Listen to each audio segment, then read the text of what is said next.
Hi everyone, कैसे हो सब? I hope all are doing well. Welcome back to the channel. Dear friends, as you all know, हमने new series start करी है code on social security. आज हम part 2 में सेक्शन 11 से लेकर के सेक्शन नंबर 20 तक कवर करेंगे. चलिए फिर शुरू करते हैं आज के टॉपिक को. सबसे पहले हम बात करेंगे सेक्शन 11 की.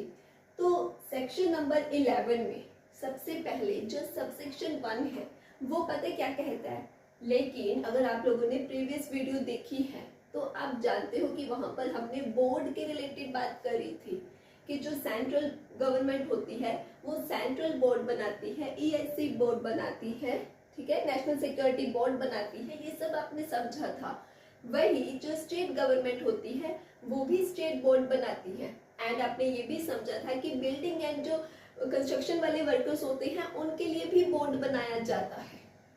ये पहले हमने प्रीवियस वीडियो में ये तो समझ लिया कि कौन सी गवर्नमेंट कौन सा बोर्ड बनाती है. लेकिन आज सेक्शन 11 हमें पता क्या कहता है कि ये वाली गवर्नमेंट्स जो बोर्ड बनाती हैं, आपको क्या लगता है ये उस बोर्ड को हटा भी सकती है क्या? बिल्कुल हटा सकती है. फॉर एग्जाम्पल मान करके चलिए सेंट्रल गवर्नमेंट है और सेंट्रल गवर्नमेंट ने एक नेशनल सिक्योरिटी बोर्ड बनाया था.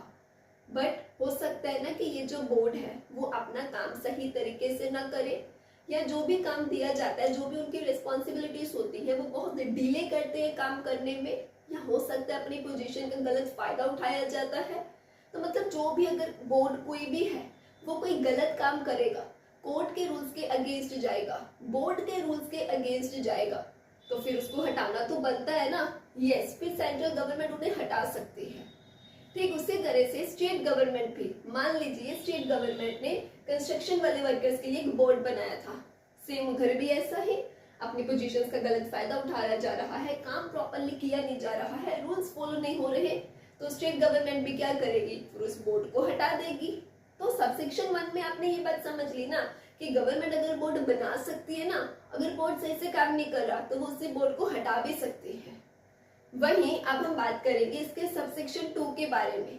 सबसेक्शन 2 कहता है कि सोचो जो सेंट्रल गवर्नमेंट है, मान लीजिए उसने सेंट्रल बोर्ड को हटा दिया है. अब जब तक कहते कोई न्यू बोर्ड नहीं बन जाता तब तक फिर क्या होगा, मतलब एक तरफ ये पुराना बोर्ड है इसको हटा दिया है, न्यू अभी बना नहीं है, तो तब तक क्या होगा, तब तक के लिए फिर कहते हैं अब गवर्नमेंट को टेम्पररी अरेंजमेंट्स करनी पड़ेंगी. ये बातें दोनों केसेस में लागू होती है, चाहे वो सेंट्रल गवर्नमेंट है या स्टेट गवर्नमेंट. अगर ये किसी भी बोर्ड को हटाते हैं तो जब तक न्यू बोर्ड नहीं बन जाता तब तक के लिए टेम्पररी अरेंजमेंट्स करनी पड़ेंगी ताकि कोर्ट का जो भी काम है वो रुके ना. क्लियर? अब हम बात करेंगे सबसेक्शन 3 के बारे में. वो ये कहता है अगर सेंट्रल गवर्नमेंट है एंड उसने किसी बोर्ड को हटाया है तो ये एक्शन क्यों लिया गया, बोर्ड को क्यों हटाया गया, ये प्रॉपर रिपोर्ट बनानी पड़ेगी. और सेंट्रल गवर्नमेंट है तो वो पार्लियामेंट के पास इस रिपोर्ट को भेजेगी. एक और बात मैं स्किप करूंगी, वो ये थी कि जैसे हमने समझा सबसेक्शन 1 में कि गवर्नमेंट क्या करती है, बोर्ड को हटाने का काम करती है, राइट. लेकिन हाँ, हटाने से पहले बोर्ड को उनकी बात रखने का मौका पहले जरूर देगी. ठीक, तो ये बात भी याद रखना. फिर से सबसेक्शन 3 की ओर आते हैं. सबसेक्शन 3 कहता है अगर सेंट्रल गवर्नमेंट किसी बोर्ड को हटाती है तो जल्दी बताइए वो इस पूरे एक्शन की, इस पूरी बात की रिपोर्ट किसको भेजेगी? हाँ जी, पार्लियामेंट में. अगर स्टेट गवर्नमेंट बोर्ड को हटाती है तो वो इस लिए गई एक्शन की रिपोर्ट किसे देगी, जल्दी बताओ? यस, वो स्टेट लेजिस्लेचर में देगी. आई होप ये आपको तीनों सबसेक्शन क्लियर हो गए. Now let's talk about section 12. Section 12 में जो सबसेक्शन 1 है ना, इसके 2 पॉइंट्स हैं. तो सबसे पहला जो पॉइंट है वो ये कहता है कि एक तरफ सेंट्रल गवर्नमेंट है और दूसरी तरफ स्टेट गवर्नमेंट है. ठीक, ये जो सेंट्रल गवर्नमेंट है ना, कहते वो स्टेट गवर्नमेंट के साथ बातचीत करके, मतलब कंसल्ट करने के बाद, देसी लैंग्वेज में बोलूँ तो सलाह मशवरा करके, सेंट्रल गवर्नमेंट स्टेट गवर्नमेंट के साथ कहते हैं सलाह मशवरा करके ना स्टेट के लिए स्टेट बोर्ड बना सकती है. क्या समझे आप? सेंट्रल गवर्नमेंट स्टेट के लिए स्टेट बोर्ड बना सकती है. एंड अब अगर मान लो सेंट्रल गवर्नमेंट ने स्टेट गवर्नमेंट के साथ बातचीत करके स्टेट बोर्ड बना दिया है, तो वो जो स्टेट बोर्ड बना है ना, सेंट्रल गवर्नमेंट उसको जो भी पावर्स देगी या जो भी फंक्शंस परफॉर्म करने को बोलेगी, वो पावर्स एंड वो फंक्शंस को फिर क्या है फॉलो करेगा, मतलब काम करेगा स्टेट बोर्ड। पहला पॉइंट क्लियर। अब इसके सबसेक्शन 1 में जो सेकंड पॉइंट है उसकी बात करते हैं। यहाँ पर कहते सेंट्रल गवर्नमेंट ही ये डिसाइड करेगी कि जो स्टेट बोर्ड बना है ना, वो मतलब कैसे बनेगा, उसके मेंबर्स की अपॉइंटमेंट्स कैसे होंगी, या फिर स्टाफ अपॉइंट करना है तो कैसे करना है, वो क्या क्या ड्यूटीज परफॉर्म करेंगे, मीटिंग्स कैसे करेंगे, मतलब सारा काम जो है वो सेंट्रल गवर्नमेंट डिसाइड कर सकती है। तो सबसेक्शन 1 में जो पहला पॉइंट था उसमें आप समझ गए ना कि सेंट्रल गवर्नमेंट स्टेट बोर्ड बना सकती है। उसी का जो सेकंड पॉइंट है वो ये बता रहा है कि स्टेट बोर्ड अब क्या क्या काम करेगी, कैसे करेगी, वो भी कौन बता सकता है, सेंट्रल गवर्नमेंट ही बता सकती है, मतलब डिसाइड करेगी। ठीक, अब हम सेक्शन 12 के सब सेक्शन 2 की बात करेंगे। सबसेक्शन 2 ये बोलता है कि जो ESIC होता है, एम्प्लॉय स्टेट इंश्योरेंस कॉर्पोरेशन होता है ना, ये अगर चाहे कहते तो रीजनल बोर्ड और लोकल कमेटीज भी बना सकता है, मतलब कि काम को और अच्छे से मैनेज करने के लिए और आसानी से करने के लिए ESI कॉर्पोरेशन जो है वो रीजनल बोर्ड और लोकल कमेटीज बना सकता है। एग्जाम्पल देती हूँ, एक मिनट रुको। जैसे मान लीजिए ये जो ESIC है, ठीक है, इसको क्या है पंजाब में करना है पूरा काम मैनेज। ये क्या कर सकता है, ये जो पंजाब रीजन है, एक पूरा एक बड़ा रीजन है, इसके लिए ये रीजनल बोर्ड बना सकता है। अब इसी पंजाब के अंदर जो एरियाज है, जैसे जलंधर है, लुधियाना है, अमृतसर है, तो इनके लिए वो लोकल कमेटीज बना सकता है। ये बात समझ में आ गई। तो इसी के साथ section 12 clear, good. Let's talk about section 13। बड़े ध्यान से समझना है ये सेक्शन। यहाँ पर ना अब जो सबसे पहला क्लॉज है वो पता है क्या बोलता है, वो ये बोल रहा है कि जो सेंट्रल गवर्नमेंट है वो जो सोशल सिक्योरिटी ऑर्गेनाइजेशंस हैं, जैसे कि ESIC या PF बोर्ड, इस तरह की जो सोशल सिक्योरिटी ऑर्गेनाइजेशंस हैं, सेंट्रल गवर्नमेंट अगर चाहे तो इन्हें एक्स्ट्रा वर्क भी दे सकती है, मतलब और एडिशनल वर्क भी दे सकती है। कैसे? फॉर एग्जाम्पल मान करके चलिए एक ESIC है, ठीक है, एम्प्लॉय स्टेट इंश्योरेंस कॉर्पोरेशन है। अब तक क्या है, मान करके चलिए वो ESI जो स्कीम्स के रिलेटेड ही वर्क कर रही थी, ठीक, तो मतलब जो उनका ऑलरेडी काम है वही कर रहे थे। लेकिन हमने अभी भी क्या समझा, जो सेंट्रल गवर्नमेंट है वो क्या है, वो इन्हें एक्स्ट्रा वर्क भी दे सकती है। अब यहाँ पर ये जो ESI कॉर्पोरेशन है, जो पहले सिर्फ ESI स्कीम के रिलेटेड वर्क कर रही थी, सेंट्रल गवर्नमेंट इनको ये काम के साथ साथ ना कहती है ये जो न्यू लेबर वेलफेयर स्कीम आई है ना, चलिए इसके ऊपर भी काम करिए। तो ये जो न्यू लेबर वेलफेयर स्कीम का भी काम मिल गया, इसे हम क्या बोलेंगे, इसी को हम बोलेंगे एक्स्ट्रा वर्क, इसी को हम बोलेंगे कि एडिशनल वर्क मिल गया। समझ पा रहे हो ना ये बात, कि कोई भी सोशल सिक्योरिटी ऑर्गेनाइजेशन है जो पहले अपने ही रिलेटेड का वर्क कर रही थी, अब उसको किसी और सोशल सिक्योरिटी स्कीम या एक्ट के तहत और एक्स्ट्रा वर्क भी सेंट्रल गवर्नमेंट दे सकती है। यहाँ पर इसका सबसे पहला प्रोविजन ये बोलता है, मान लीजिए अब इस ESI कॉर्पोरेशन में बहुत सारे मेंबर्स हैं, ठीक, किसी एक मेंबर पिंकू को ये काम सौंपा गया कि ये जो न्यू वेलफेयर वाला काम है ना, ये तुमने करना है। तो अब सेंट्रल गवर्नमेंट नोटिफिकेशन दे करके कह रही है, तो नोटिफिकेशन में जैसा जैसा जिस तरीके से काम बोला गया ना, पिंकू को वैसा ही करना पड़ेगा। वहीं पर इसका सेकंड प्रोविजन ये बोलता है, अगर मान लीजिए ये जो ESIC कॉर्पोरेशन है, ठीक है, यहाँ पर कोई भी ऐसा मेंबर है ही नहीं, मतलब कोई भी ऐसा एम्प्लॉई या स्टाफ है ही नहीं कि सेंट्रल गवर्नमेंट ने जो इनको न्यू लेबर वेलफेयर स्कीम का एक्स्ट्रा वर्क दे दिया है, वो एक्स्ट्रा वर्क कोई एम्प्लॉय कर सके, कोई इस मतलब इस तरह के है ही नहीं कोई। तो अब क्या करें, तो यहाँ पर कहते फिर इस कॉर्पोरेशन को न्यू एम्प्लॉयज या न्यू स्टाफ रखने पड़ेंगे जो कि गवर्नमेंट की दिए गई इस एक्स्ट्रा वर्क को कर सके। तो दोनों प्रोविजंस में कंफ्यूज तो नहीं हुए? Again I repeat, provision number 1 यहाँ पर ये बोलता था कि सेंट्रल गवर्नमेंट जो भी एक्स्ट्रा काम देती है वो नोटिफिकेशन के जरिए देती है। अब वहां पर उस भेजे गए नोटिस में जो भी तरीका बताया गया होता है, जो जो भी काम करने को बोला गया होता है वो प्रॉपरली करना रहता है। ठीक।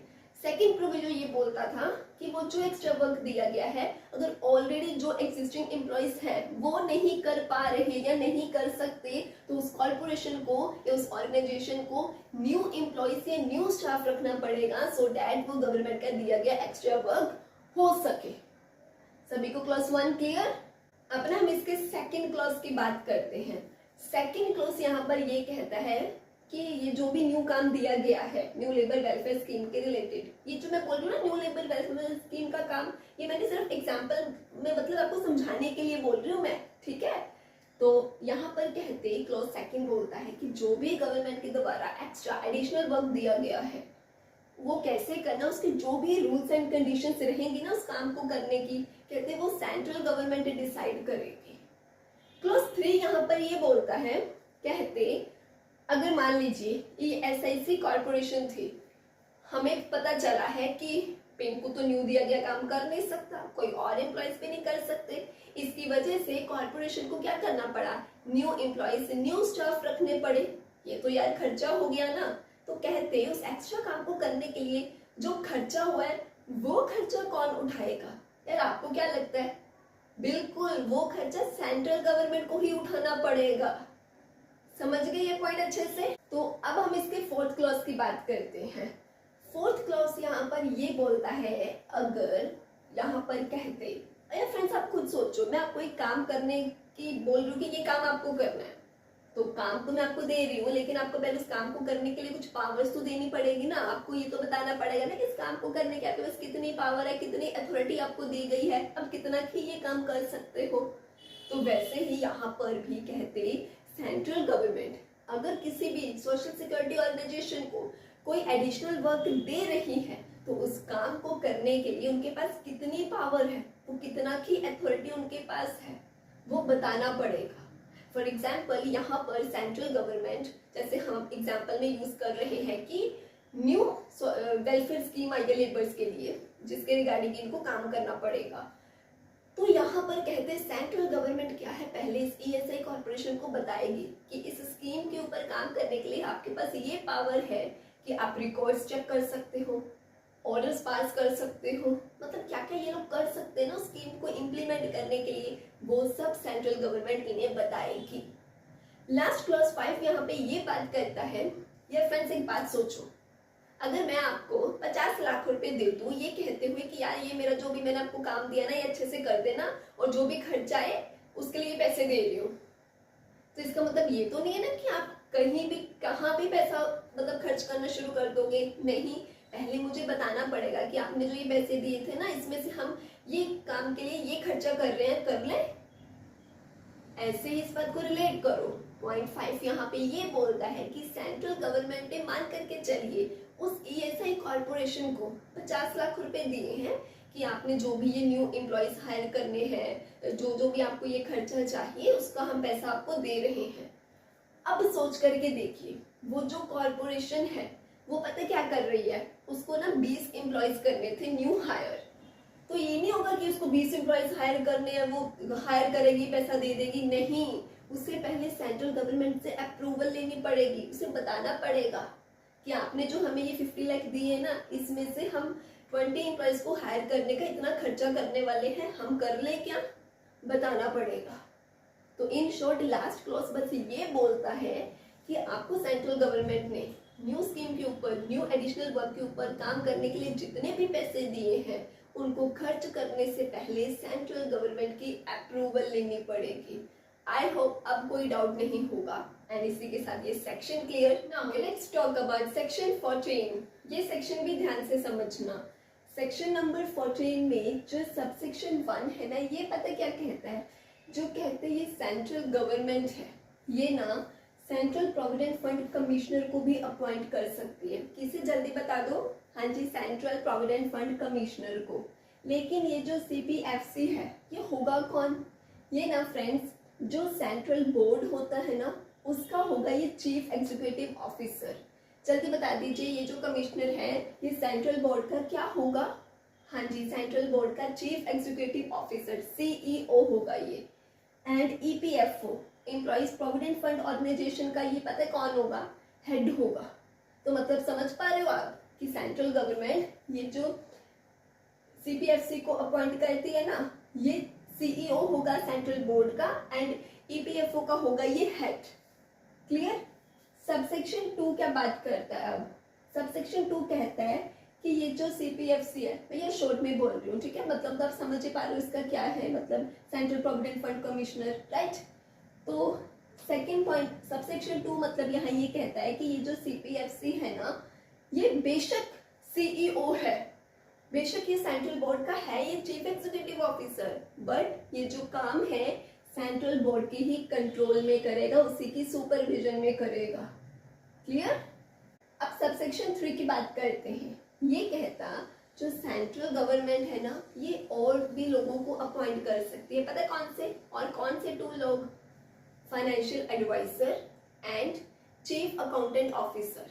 मेरे साथ रिपीट करिए, किन 2 लोगों को, 1 financial adviser, second chief accountant officer, इन लोगों को भी अपॉइंट कर सकती है। बट व्हाई, इस सीपीएफसी की हेल्प के लिए, किन कामों में, मेनली फाइनेंस एंड अकाउंट्स के रिलेटेड।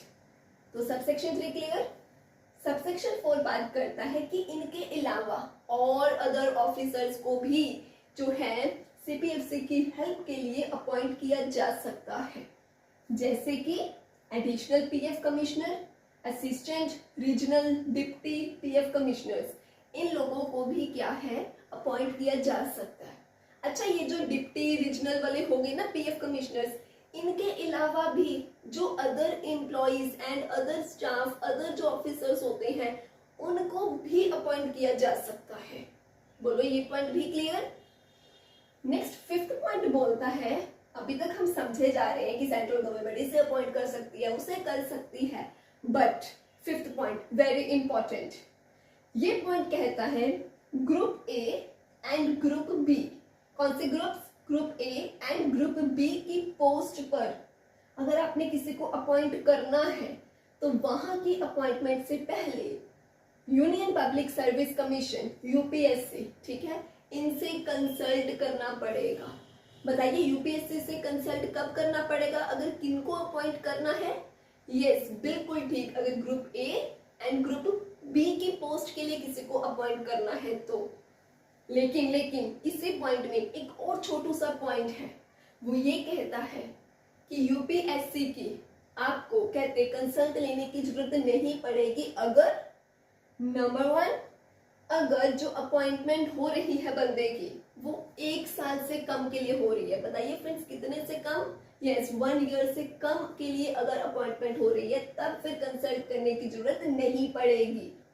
ऐसे ही इसी में सेकंड पॉइंट, और कब नहीं जरूरत पड़ेगी, अगर कहते एक पर्सन पहले से ही आईएएस या ग्रुप ए बी या मतलब बड़ी पोस्ट पर वो पहले से ही है, वो बंदा जब पहले से ही वो पोस्ट पर है तो फिर कहते कंसल्ट करने की जरूरत नहीं पड़ेगी। तो 5th पॉइंट क्लियर। मतलब ये कि अगर कोई पहले से बड़ी पोस्ट पर है, जैसे आईएएस हो गया या कोई सेंट्रल गवर्नमेंट की बंदा हो गया, मतलब जो पहले से बड़ी पोस्ट पर है, तो फिर आपको कंसल्ट करने की जरूरत नहीं पड़ेगी। अब जो इसका लास्ट 6th पॉइंट है, 6th पॉइंट कहता है कि ये जो हमने बात करी थी ना सीपीएफसी एंड फाइनेंशियल एडवाइजर की, अभी के लिए मैं ये बाकी ऑफिसर्स की बात नहीं कर रही जो हमने रीजनल डिप्टी वगैरह समझे थे, नहीं, किनकी बात कर रही हूँ मैं, सीपीएफसी और जो ये फाइनेंशियल एडवाइजर्स जो अपॉइंट किए जाते हैं सेंट्रल गवर्नमेंट के द्वारा, इनकी क्या ही सैलरी रहेगी, क्या अलाउंसेस रहेंगी, क्या ही टर्म्स एंड कंडीशंस रहेंगी, ये सब कहते कौन डिसाइड करेगा, आपको क्या लगता है? हाँ जी, सेंट्रल गवर्नमेंट डिसाइड करेगी। इतने पॉइंट्स क्लियर। अब सबसेक्शन 7 की बात करते हैं। सबसेक्शन 7 में जो ए पॉइंट है उसकी बात करते हैं। यार 6th पॉइंट में हमें ये तो बता दिया, इनकी तो सब ये बातें सेंट्रल गवर्नमेंट डिसाइड कर रही है, बट ये जो एडिशनल पीएफ कमिश्नर्स हैं, regional deputy assistant PF commissioners हैं, इनकी सैलरीज, इनके अलाउंसेस, इनकी टर्म्स एंड कंडीशंस, ये सब फिर कौन डिसाइड करेगा? सेंट्रल बोर्ड डिसाइड करेगा। रिपीट करो, कौन डिसाइड करेगा? यस, सेंट्रल बोर्ड डिसाइड करेगा। लेकिन सेंट्रल बोर्ड सेंट्रल गवर्नमेंट के रूल्स के तहत ही डिसाइड करेगा, ठीक है। ये नहीं मतलब वो ये सब चीजें डिसाइड करने के लिए सेंट्रल गवर्नमेंट के रूल्स के अगेंस्ट नहीं जाएगा, करेगा उसी के मतलब दायरे के अंदर ही। तो ए पॉइंट क्लियर। अब हम बात करेंगे सेक्शन 7 के बी पॉइंट की। बी पॉइंट में ऐसा है, मान लीजिए जो सेंट्रल बोर्ड है इसको ना एक ये न्यू ऑफिसर अपॉइंट करना है, पिंकू को, मिस्टर पिंकू को एक्चुअल ऑफिसर है। सेंट्रल बोर्ड को क्या है कहते हैं, मिस्टर पिंकू को एक न्यू ऑफिसर को अपने सेंट्रल बोर्ड में अपॉइंट करना है। बट ना ये सेंट्रल बोर्ड को समझ में नहीं आ रहा कि इसको ग्रुप ए के ऑफिसर जैसी सैलरी दी जाए, बी जैसी दी जाए, कैसे दी जाए। अगर कहते किसी का भी आपने पे स्केल जो सैलरी है वो डिसाइड करनी है, तो यहाँ पर सेंट्रल बोर्ड जो है ना वो ये देखती है कि इस बंदे की क्वालिफिकेशन क्या है, इसकी रिक्रूटमेंट कैसे हुई थी, इसकी ड्यूटीज क्या क्या है। इन सब चीजों को वो ध्यान में रख करके फिर डिसाइड करेगी कि इस जो एक पर्सन है ये जो इसको कितनी सैलरी दी जाए।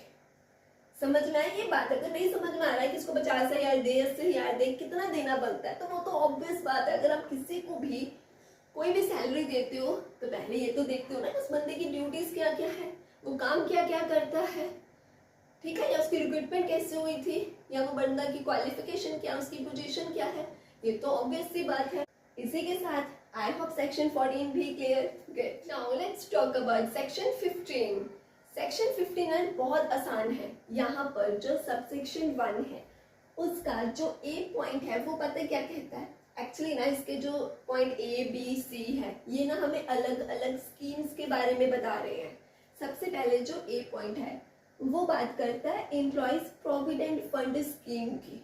मतलब कि यहाँ पर ये जो गवर्नमेंट है ना वो डिसाइड करती है कि ये जो स्कीम है कौन से वाली एस्टैब्लिशमेंट पर लागू होगी या कौन से वाली पर्टिकुलर एम्प्लॉयज पर लागू होगी, ये सब कुछ सेंट्रल गवर्नमेंट डिसाइड करती है। फॉर एग्जाम्पल सेंट्रल गवर्नमेंट ऐसा बोल सकती है कि ये वाले कुछ एस्टैब्लिशमेंट्स जिनमें 20 और मोर एम्प्लॉयज वर्क करते हैं तो इनके ऊपर ये स्कीम लागू कर दी जाए। समझ गए। ऐसे ही जो बी पॉइंट है वो बात करता है एम्प्लॉयज की पेंशन स्कीम के रिलेटेड। मतलब कि गवर्नमेंट यहाँ पे अब ये डिसाइड कर सकती है कि कौन कौन सी मतलब पेंशन स्कीम्स होंगी जो मिलेंगी। जैसे कि एक पेंशन मिलेगी अगर कोई पर्सन है वो रिटायर हो जाता है, अपनी एज पूरी करके रिटायर हो गया अपने काम से, तो उसको क्या पेंशन मिलेगी।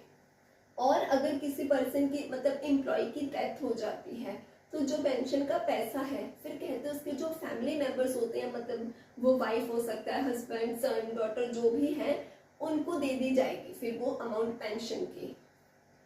थर्ड पॉइंट, अगर तो मान लीजिए नॉमिनी का नेम ही मेंशन था कि मान लो एम्प्लॉय ने पहले ही लिख रखा था कि अगर मेरे को कुछ हो जाए तो मेरे बाद मेरी वाइफ को नाम पेंशन मतलब उसको दे दी जाए। अगर कोई नॉमिनी है तो फिर उसको दी जाएगी पेंशन।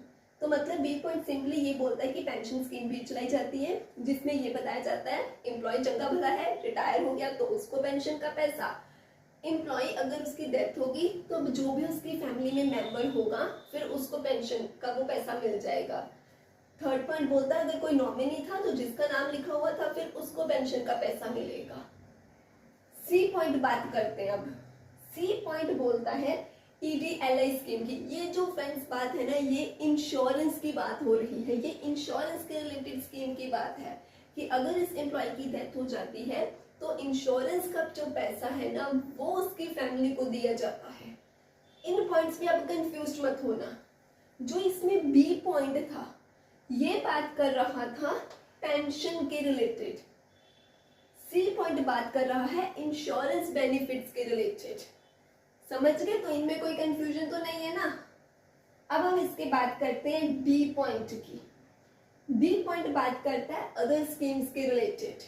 अदर स्कीम्स बोले तो अभी तक तो ये गवर्नमेंट एम्प्लॉयज के रिलेटेड बातें हो रही थी। गवर्नमेंट एम्प्लॉयज के अलावा जो अदर एम्प्लॉयज हैं जैसे कि सेल्फ एम्प्लॉयड है, गिग वर्कर्स हैं, प्लेटफॉर्म वर्कर्स हैं, इनके लिए भी क्या है गवर्नमेंट स्कीम्स चला सकती है।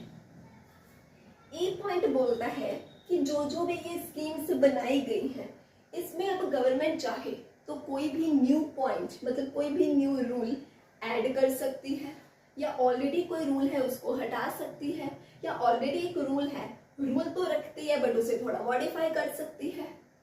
क्लियर? ये वाले सारे पॉइंट्स क्लियर। अब हम बात करते हैं इसके सबसेक्शन 2 की। सबसेक्शन 1 ने तो हमें स्कीम्स बता दी, जो एक प्रोविडेंट फंड स्कीम है, पेंशन स्कीम है, इंश्योरेंस के रिलेटेड स्कीम है, लेकिन ये जो स्कीम्स हैं एक्चुअल में मिलेगा क्या क्या, जो प्रॉपर डिटेल है वो कहते 5th शेड्यूल में बताई गई है।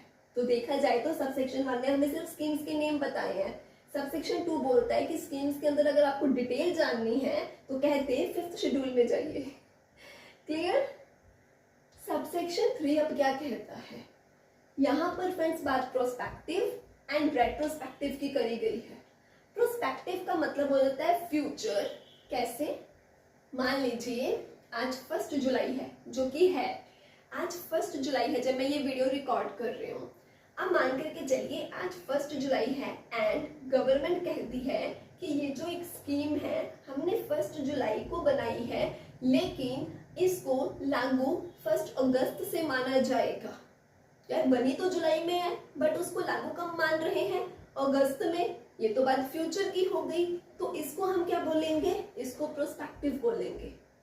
गवर्नमेंट ऐसा भी बोल सकती है कि ये जो स्कीम है ये 1 जुलाई को बनी है, बट ऐसा समझो कि ये जो स्कीम थी ये फेब में ही लागू हो गई थी।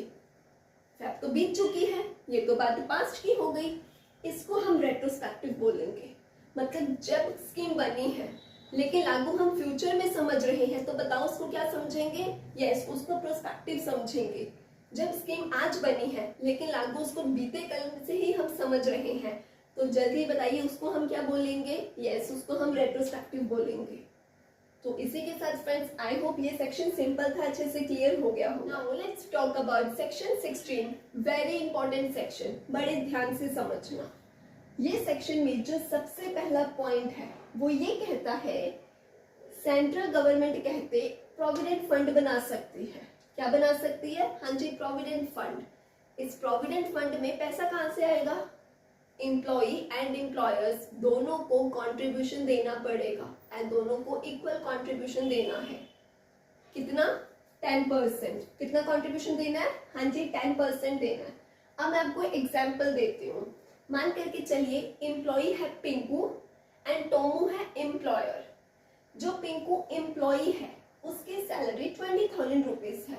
अब मुझे बताओ अगर 20,000 का हम लोग 10% करते हैं तो कितना अमाउंट आएगा एंड दोनों एम्प्लॉई एंड एम्प्लॉयर को कितना कितना अमाउंट इस फंड में डिपॉजिट करना है? यस, 20,000 का अगर हम 10% करते हैं जो 2,000 अमाउंट आया, right? That means employ Pinku को भी 2,000 एंड एम्प्लॉयर को भी 2,000 रुपीज क्या करने पड़ेंगे? हाँ जी, इस फंड में डिपॉजिट करने पड़ेंगे। समझ गए इतना पॉइंट? अब इसी में एक पॉइंट आता है, अगर मान लीजिए पिंकू एम्प्लॉय के मन में आया यार मैं 10% नहीं, मैं अपनी सैलरी में से 15% कंट्रीब्यूट करना चाहता हूँ, तो क्या वो ऐसा कर सकता है? यस, वो बिल्कुल कर सकता है। तो याद रखना एम्प्लॉय अगर जो रेट है उससे ज्यादा अगर कंट्रीब्यूट करना चाहता है तो वो कर सकता है।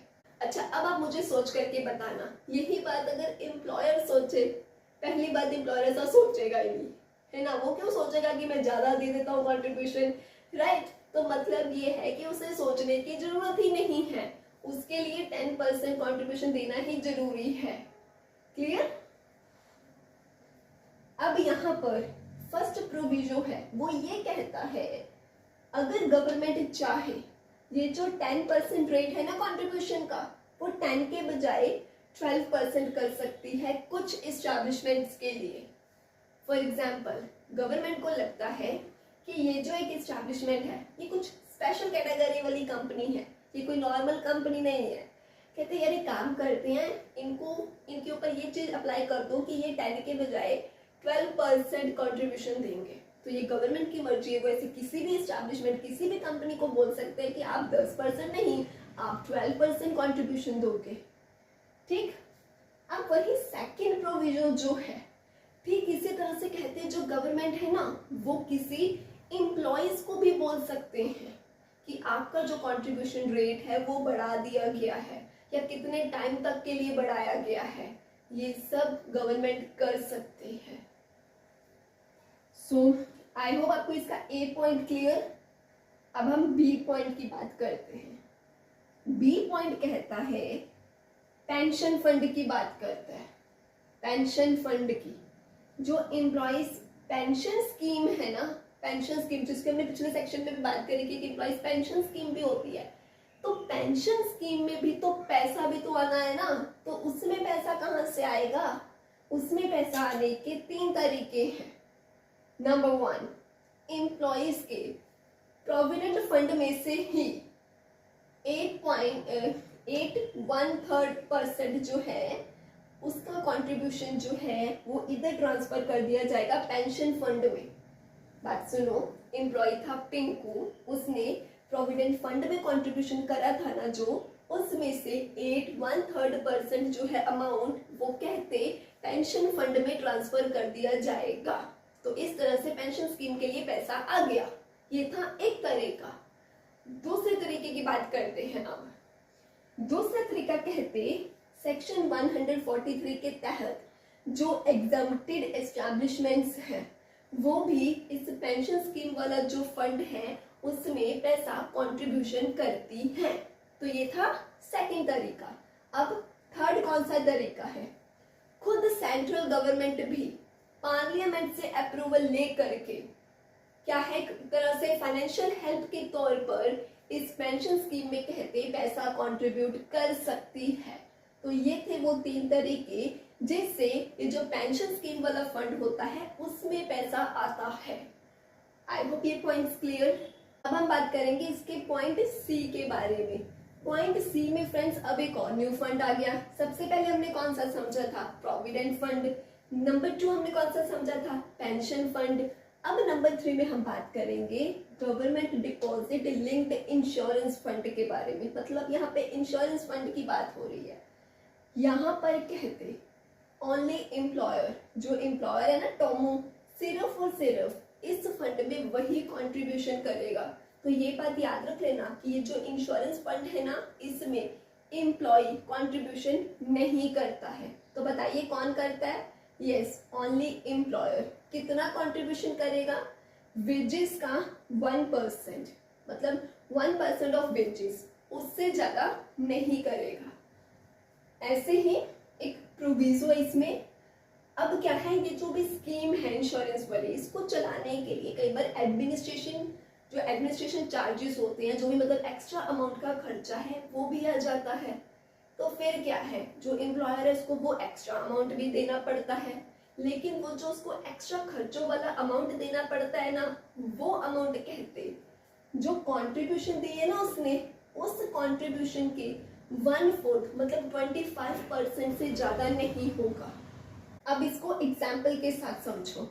मान लीजिए एम्प्लॉय है पिंकू, उसकी सैलरी कितनी है? 20,000 रुपीज। ठीक, 20,000 रुपीज। अब हम जानते हैं इसमें जो कंट्रीब्यूशन है वो सिर्फ एम्प्लॉयर ही करेगा।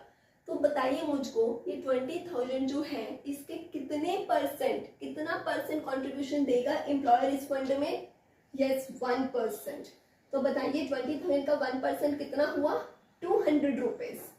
वहीं अगर मैं आपको बोलूं कि एक्स्ट्रा अमाउंट पे आया है, एक्स्ट्रा खर्चा भी आया है, तो वो एक्स्ट्रा खर्चा कितना हो सकता है मैक्सिमम? यस, कंट्रीब्यूशन का 25%। कंट्रीब्यूशन का अमाउंट कितना था जब हमने 20,000 का 1% करा था? यस, 200 रुपीज था। दैट मीन्स कंट्रीब्यूशन का अमाउंट 200 था ना, तो इसका मतलब है 200 का 1/4 किया जाएगा। 1/4 से मेरा मतलब है 25%।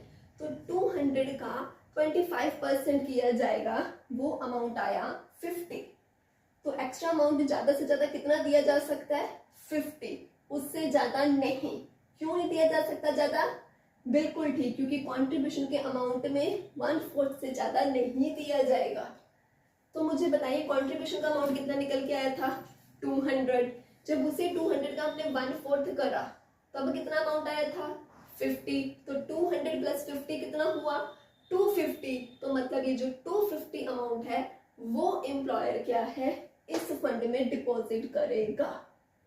अगेन मैं एक बात बोल दूं, मैं जो आपको बार बार बोल रही थी कि कंट्रीब्यूशन का सिर्फ 1/4 करना है, 1/4 का मतलब ही 25% है, तो इसीलिए 1/4 और 25% में कंफ्यूज मत हो जाना, बात एक ही है।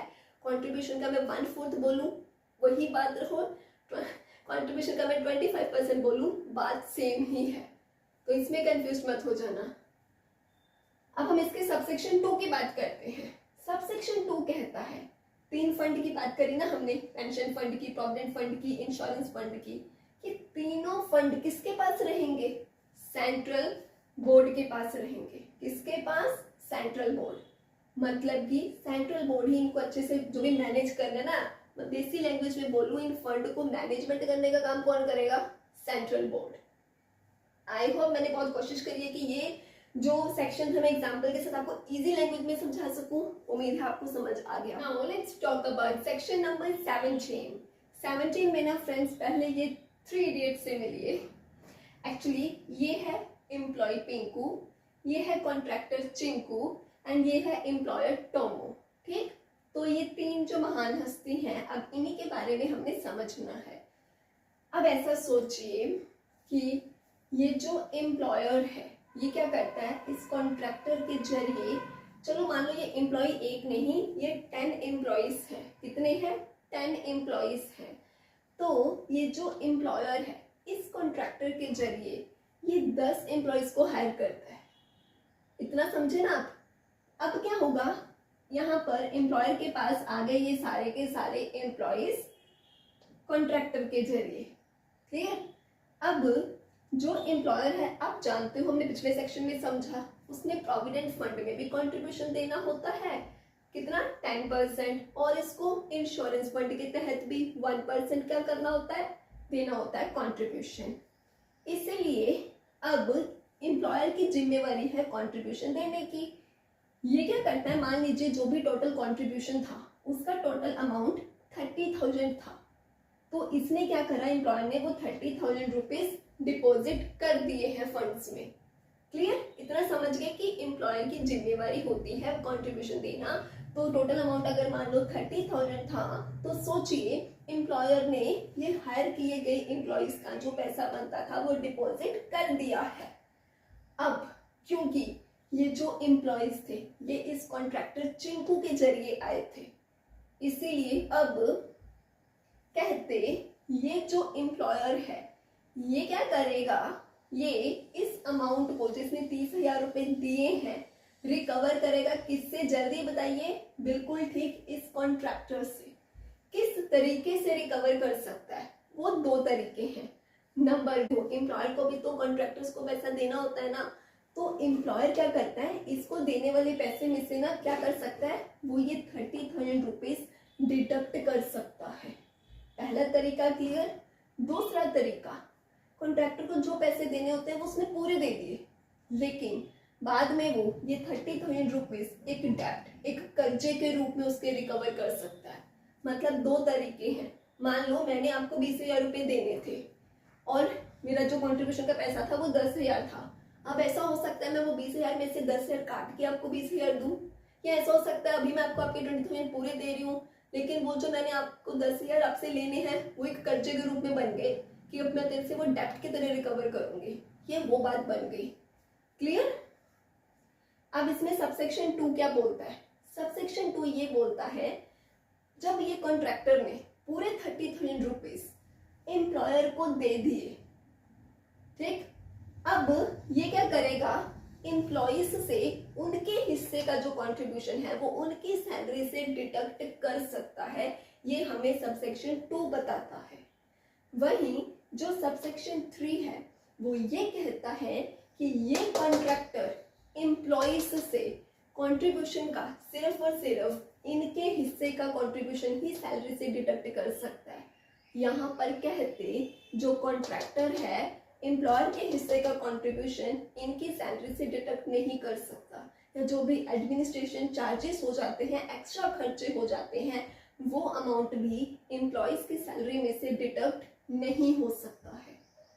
आई होप ये तीनों सबसेक्शंस अच्छे से clear Great. Now let's talk about section 18. ये जो सेक्शन है ना इतू सा है मतलब ये बहुत छोटू सा सेक्शन है. इसमें ना बस इतना ही बताया गया है कि जो प्रोविडेंट फंड है ना, एक रिकॉग्नाइज्ड प्रोविडेंट फंड, उसे इनकम टैक्स एक्ट 1961 वाले उसके ऊपर मतलब कि रूल्स अप्लाई हो रहे हैं. ठीक है, तो जो एक टैक्स बेनिफिट्स को बेनिफिट मिलते हैं वही यहाँ पर भी मिल जाते हैं. एक तो ये बात बताई गई है.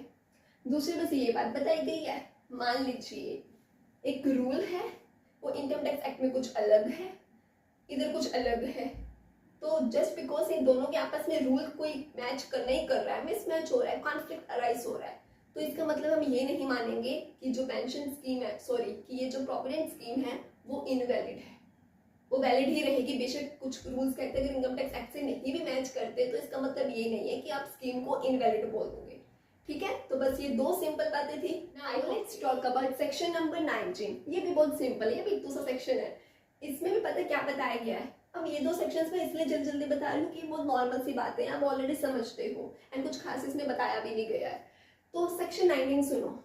अब मान लीजिए प्रोविडेंट फंड या ईएसआई का जो भी कॉन्ट्रीब्यूशन है वो अभी ड्यू है अमाउंट. तो यहाँ पर कहते हैं अगर मान लीजिए मैं ऐसे इस लैंग्वेज में एग्जांपल देके समझाती हूँ. कंपनी के जो एसेट्स है ना वो सिर्फ और सिर्फ मान लीजिए 5 लाख के बचे हैं. कितने? 5 लाख के बचे हैं. ठीक, मतलब एसेट्स के बहुत कम रह गए हैं, सिर्फ 5 लाख के ही कंपनी के एसेट्स बचे हैं. अब यहाँ पर एक तरफ तो ईएसआई मान लो प्रोविडेंट फंड के अमाउंट भी ड्यू पड़े हैं, अभी वो भी नहीं दिए गए हैं.